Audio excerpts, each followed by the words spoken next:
Umdlali wasesiswini weKaizer Chiefs uAsanele Velebayi uchaza isikhathi sakhe sokuqala eqenjini njengethuba lokufunda umdlalo nomdlalo. uVelebayi ujoyine iThe Glamour Boys ekuqaleni kwalomkhankaso kulandela inqubo ende yokumdlulisela ehlanganisa iklub yakhe yangaphambili iCape Town Spurs. Lo mdlalo oneminyaka engu-22 ubudala ogijima ngesivinini usezihlanganise kancane eqenjini leChiefs esedlale izikhathi ezine kuyona yonke imiqhudelwano okuhlanganisa nokudlala kabili kuBetway Premiership nemibili kuCAF Confederations Cup.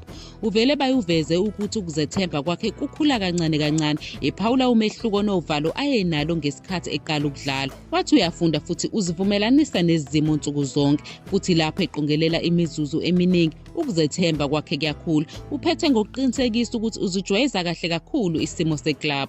Khona manjalo iOrlando Pirates kulindeleke ukuthi ingabi naye umdlalo wasesiswini onethonya uSihle Nduli emidlalweni omanqamu weCarling Knockout Cup ngomgqibelo ngenxa yokulimala. Amabhakabhaka asobhekana neMarumo Gallants kowamanqamu obhekwe ngabovu eNew Peter Mokaba Stadium ngomgqibelo ebusuku efuna ukuthola indondo yesibili kule season ngemva kokunqoba isicoco seMTN 8.